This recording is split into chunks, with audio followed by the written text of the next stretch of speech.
a lo que yo quiero compartir en el día de hoy, respondiendo a esa invitación que me hizo William Hurtado, a quien le agradezco tenerme siempre en cuenta para las actividades que se hacen en la Reculada del Ovejo, a Ángel, a Jorge, que estaba por allí, a Juan Rogelio, que no lo he visto, y a toda la gente que están con ellos, toda esa gente que ha estado con ellos durante años y que han mantenido este espacio de resistencia, este espacio valioso en medio de una ciudad de piedra que a veces me parece tan dura como la roca que compone sus murallas, ¿no? Entonces, esta tarde, con esa antesala que precisamente nos lleva al mundo, a los imaginarios de la abuela, precisamente en el Popol Vuh aparece, según los mayas, la abuela de la humanidad, Ixmucané, que es quien decide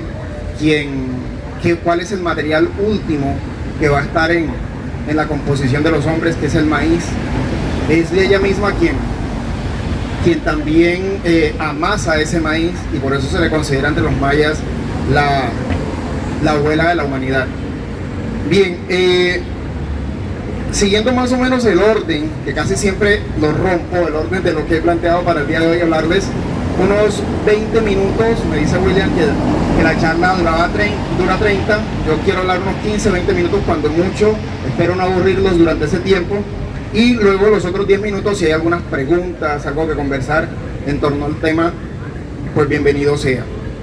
Entonces, ¿qué ocurre aquí? Yo pienso que el título que le pusimos William y yo a la charla es algo ostentoso, ¿no? Hablar de la mitología amerindia, de la mitología de los pueblos iniciales o aquellos pueblos que estaban aquí antes de la invasión de los españoles como búsqueda de identidad, para mí sería algo ostentoso desde mí, porque yo no soy un investigador del tema, soy un lector. Y como lector y profesor que me he disfrutado durante 7 u 8 años, las múltiples lecturas que he hecho de Popol Vuh, las múltiples lecturas que he hecho de Yurupari, que pues por cuestiones editoriales lo nombran el Popol Vuh de Colombia, yo no lo diría así, Yurupari es Yurupari, y los invito a leer este libro también, ¿cierto? Pues creo que de alguna forma con esa circunstancia de lector y profesor me siento de pronto en la potestad de poder invitar a algunas personas a leer el texto y de pronto a conversar a partir de ellos, ¿no? Y esa lectura sí, con una intención, una lectura que puede de alguna forma llevarnos a indagar por aquello que es la cosmogonía, las teogonías, las antropogonías, los mitos desde este lado del mundo. A nosotros nos forman o nos maleducan con una visión eurocéntrica, y esta mañana hacía la prueba con algunos estudiantes y decía, bueno, dioses griegos, y todos decían nombres de dioses griegos, ¿cierto? El cine, los videojuegos, las series, en fin, y ahí están. Les decía, bueno, dioses y héroes de las culturas amerindias, y se quedaban pensando, no respondían, ¿no? Entonces, y no es culpa de ellos, es la formación, el sistema en el cual estamos inmersos que de alguna forma nos inclina a mirar lo otro con cierto respeto, con cierta como desde cierto estatus de superioridad, y a menospreciar lo propio. Y es un poco eso lo que yo invito a reflexionar a partir de esta charla, a partir de mis lecturas del Popol Vuh, de Yurupari, de libros como este, que también, Mitología Maya, de Javier Tapia, también es un libro bellísimo. Hay toda una serie de otros autores que habla de cada una de las mitologías de las 3 grandes culturas amerindias, que son la inca, la azteca, la maya. A veces se confunde la azteca con la inca, son 2 culturas completamente distintas. Y bueno, en medio de todo eso se han hecho algunas investigaciones con toda esa belleza mítica y mitológica que se ha podido rescatar a través de la tradición oral de los distintos puntos de Colombia, y que de pronto cuando estábamos nosotros en la primaria, bueno, no tanto no tanto ustedes, yo soy mucho más viejo, aunque no lo parezco.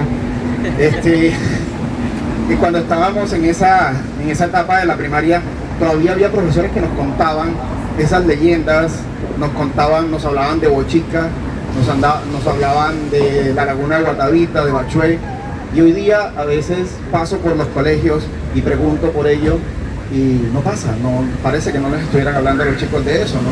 Entonces yo me pregunto, bueno, ¿hasta dónde llega ese proceso de enajenación que ni siquiera el profesor ya conoce esos relatos? Es un poco lo que quisiera presentar desde esa perspectiva, no hablar sobre el Popol Vuh, porque eso de ponerme a hacer spoilers sobre los libros no es para mí.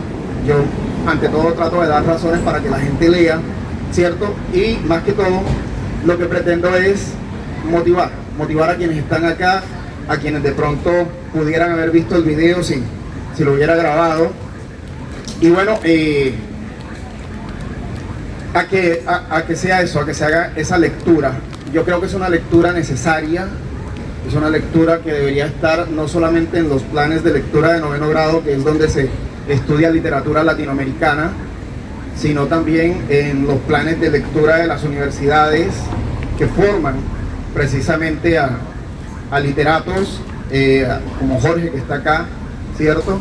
Y que de pronto los forman estudiando la literatura española, estudiando algunos aspectos que seleccionan de la literatura del Caribe, pero que no nos llevan a ese otro estado o estadio, que es el de conocer lo que estaba antes de la llegada de los invasores, y que gracias a ese conocimiento podríamos solidificar algunos elementos que sí nos llevarían a cierto proceso de búsqueda de una identidad que, como lo dice de pronto Octavio Paz, como el mismo Cortázar también lo dice en algunas entrevistas, es una identidad compleja por lo variado que somos como pueblo, pero en medio de esa complejidad hay unos elementos que podrían servir como eje desde los cuales podríamos conversar nosotros como latinoamericanos.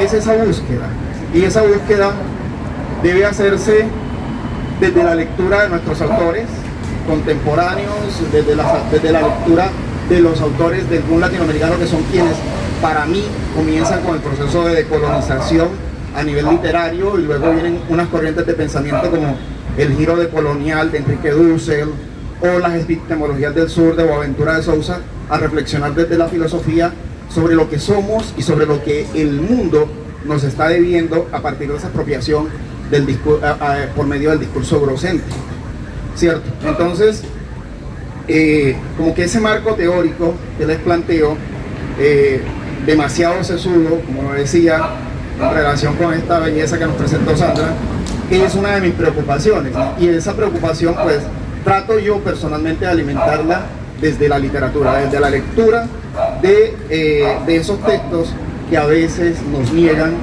no simple y llanamente porque no somos un pueblo elector, sino que nos niegan adrede a partir de las elecciones que hacen de los lineamientos curriculares, de los programas universitarios, porque en últimas estas instituciones están replicando lo que el sistema necesita, que es gente enajenada, que no se piense desde sí mismo, que no se piense para sí, y que pues de esa manera pueda adoptar tranquilamente cualquier moda que venga de cualquier lado del mundo y que esté en las líneas del consumo y del capitalismo avasallante en que estamos viviendo. Eso sería como que el marco en particular. Yo pues tengo por acá algo que quisiera como comentar, ¿no? Ustedes se preguntarán, bueno, ¿por qué es importante leer la mitología? Si vivimos en un mundo en el que ya no hay chozas, lo que hay son grandes edificios, ¿cierto? Esas torres de 20, 30 pisos, los carros pasando que no nos dejan hablar, todo un mundo de tecnología y todo el asunto.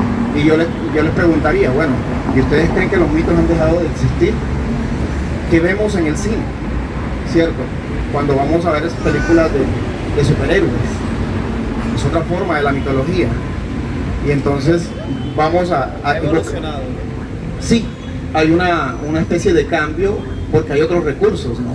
está el cine con todos sus recursos audiovisuales, mientras que quienes contaban esos relatos en la antigüedad, en los pueblos, lo hacían de viva voz, a través de la, por ahí pues le llaman oralidad, pero a mí me gusta más un término que el mismo Boaventura de Sousa ha ido definiendo muy bien, que es la oratura.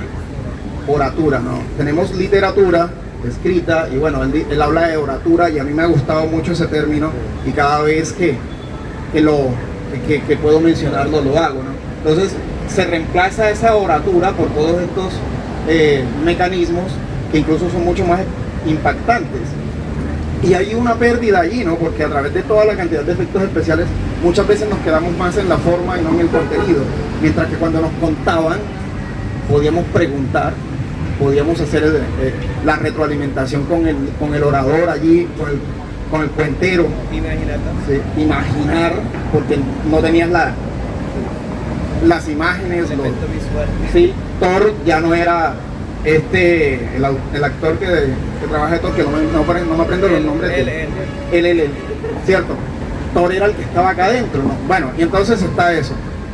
Y la mitología es importante porque de alguna forma nos lleva a esa imaginación que mantiene viva la capacidad simbólica de los seres humanos. Nosotros como seres humanos hay algo que nos distingue y es que somos capaces de crear símbolos, ¿no? Y el mito por sí mismo es un símbolo. Hay otros elementos que hacen importante al mito, ¿no? Byung-Chul Han, un filósofo contemporáneo coreano que escribe en alemán, tiene un libro titulado La desaparición de los rituales. Les recomiendo ese libro. Y bueno, precisamente remitiéndome a eso, una de las razones por las cuales de pronto los mitos han ido desapareciendo, porque precisamente el mito como tal también es un ritual, ¿no? El simple hecho de reunirnos a contar mitos ritualiza un momento de la historia, nos saca de esa línea del tiempo que nos lleva solamente en una dirección del consumo y todo eso, y nos estaciona, porque el mito siempre está en el presente. El mito tiene un único tiempo que es el presente, ¿no? Y nos sustrae, nos mantiene allí. Entonces eso hace que haya un ritual. Y el ritual tiene, según Byung-Chul Han, y yo le creo mucho en ese sentido, tiene una particularidad, que es que el ritual construye comunidad. Y nosotros hoy día precisamente lo que menos tenemos son comunidades. Nos comunicamos de una forma tan enajenada que siempre estamos tratando de decir, pero nunca esperamos respuestas. Se pierde la comunicación. Sí, y ahí se rompe la comunidad. Fíjense, pues esas dos razones les doy para hablar de la importancia del mito, ¿no? Entonces, en medio de todo esto, ¿qué es el Popol Vuh? Bueno, el Popol Vuh para nosotros es un libro, ¿cierto? Así nos lo diría el profesor, es un libro, pero para la comunidad maya no era solamente eso, no era un libro, era su código, sus relatos de creación. Aquí hay algo muy particular, cuando hablo con los estudiantes que lo leen por primera vez,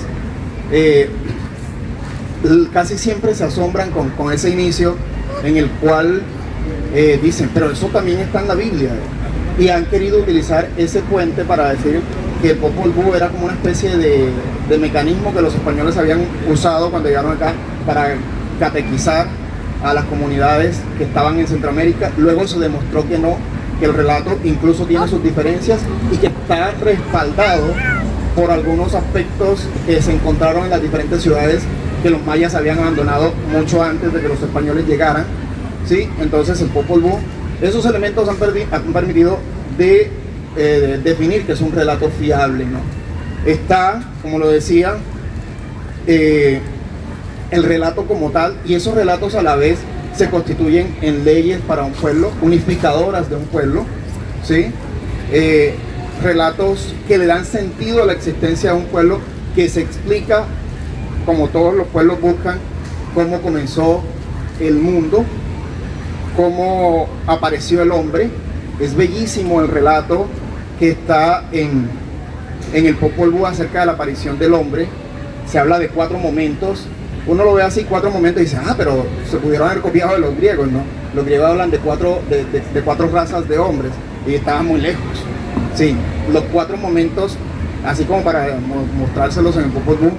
Un primer momento de la creación, no propiamente de la humanidad, sino de la creación de un ser que alabara a los dioses, porque era el sentido de la creación del hombre. Los dioses no querían crear al hombre por sí, sino para que los alabaran y los sustentaran a ellos. Las alabanzas, el sustentar a los dioses, era simple y llanamente que los hombres los recordaran, los veneraran, les rindieran tributo, ¿sí? Y para eso necesitaban hablar. Pero en principio crearon a los animales. Entonces todos los animales, cada uno adoptó su voz, pero no eran palabras que nombraran a los dioses, y los dioses se sintieron inconformes. No, ustedes están destinados entonces a hacer la carne, a que sus carnes sean molidas, a convertirse en alimento, vivirán en las cuevas, todo eso. Allí fue el primer momento. Luego hay 3 momentos. Uno es el primer intento de hacer un hombre de barro, pero este no funcionó. Era demasiado aguado, cayó un aguacero, se deshacía, no hablaba. Luego intentaron hacer luego hubo un segundo intento, que fue un hombre de madera. El hombre de madera y la mujer de madera escogieron maderas específicas para cada uno de ellos. De la madera del hombre no sacaron una costilla y crearon a la mujer, para nada. No, la mujer estaba hecha de una madera especial, creo que era espadaña, no me acuerdo la madera del hombre, y les dan la potestad. Estos hablaban, estos hacían todo lo que los hombres de hoy hacemos, pero no alababan a los dioses, no los recordaban, no tenían memoria. Y bueno, hay un momento en que dicen los dioses no nos sirven, y también los destruyen, y los destruyen a través de un diluvio y de la rebelión de las cosas y de los animales en contra de ellos, ¿no? Y entonces ahí aparece un diluvio, pero muchas culturas cuentan sobre un diluvio. Entonces no podemos hacer del diluvio un hecho fundamental de la tradición judeocristiana, para nada. Ahí los mayas también tenían unos elementos que les podían hablar, les permitían poder hablar de ellos. Y bueno, desaparecen los hombres de madera con una circunstancia. Ese mito de los hombres de madera, los mayas lo utilizan para explicar la existencia de los monos. Los hombres de madera que se salvaron se fueron a los árboles y se convirtieron en los monos que conocemos hoy día. Y al final llega la necesidad de consultar a alguien que sea sabio y le diga a los 2 dioses formadores, ojo, es una religión o una mitología politeísta. Los 2 dioses formadores que se suponen querían crear al hombre no tienen el conocimiento para hacer un hombre que realmente lo sustente con sus oraciones y los recuerde y los venere. Entonces aquí hay que consultar a alguien que realmente sepa, y acuden a la abuela, a Ixmucané, la abuela de la humanidad. Y entonces ella hace como una serie de suertes, un ritual con el tisé, que es como una especie de frijol, si mal no estoy, y con unos granos de maíz, y sale el resultado. Hay que hacerlo de maíz blanco y maíz amarillo, y amasarlo y todo el asunto. Y hay muchos mitos sobre esa creación, sobre cómo fueron hechos, pero el del Popol Vuh habla simple y llanamente que hicieron la masa, modelaron al hombre, le dieron el soplo de vida y comenzó a andar. Ese, por ejemplo, es uno de los aspectos en los que me detuve como para darles una idea de lo que hay en este libro.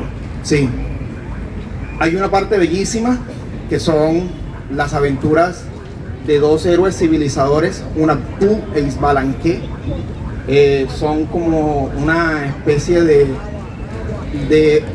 semidioses, mitad divinidad, mitad humanos, y por esa razón pueden realizar toda una cantidad de hazañas que van a terminar equilibrando el mundo, y que en últimas ese equilibrio que ellos buscaban no era más que la base para constituir unas leyes para vivir en comunidad, para que los seres humanos pudiéramos vivir en comunidad. Una de ellas, por ejemplo, era castigar la vanidad de Bukuk-Kakix, una especie de hombre, dios, que se envaneció, ¿sí? Sus hijos, Cabracán y Sipacnac también, y se creían por encima de los dioses, y ellos dijeron, eso no puede ser.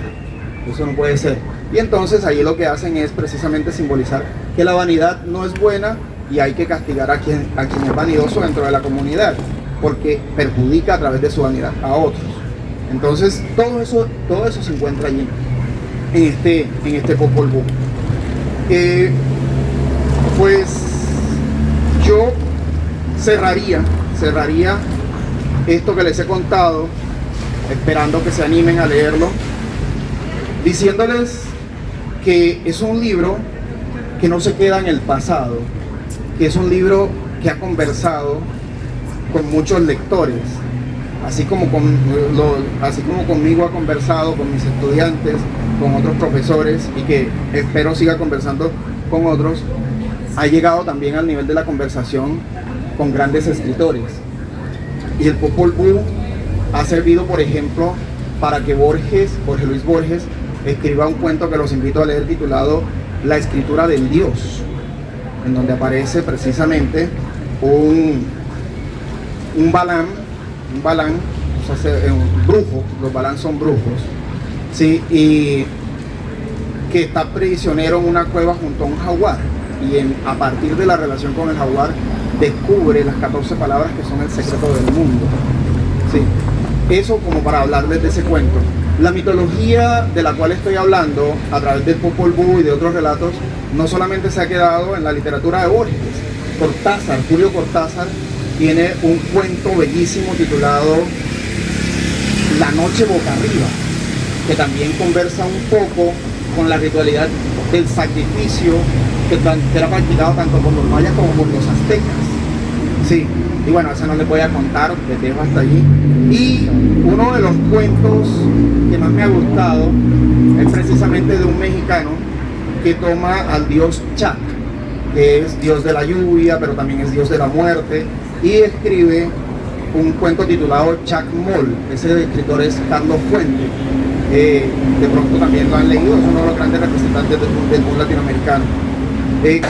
Quería cerrar, ya lo decía hace un rato, con esa provocación, invitarlos a que de pronto no empiezan leyendo el Popol Vuh, sino esos cuentos muy contemporáneos, y de pronto en algún momento saltan a este libro, o por qué no, a conocer las diferentes mitologías que produjeron, que crearon, con las cuales explicaron nuestros pueblos iniciales, esos pueblos que estaban aquí en América mucho antes de que los españoles llegaran, y que son tan valiosos y que nos ayudarían precisamente a empezar a repensarnos para encontrar esa tan necesaria, a veces no tan buscada, pero valiosa identidad latinoamericana.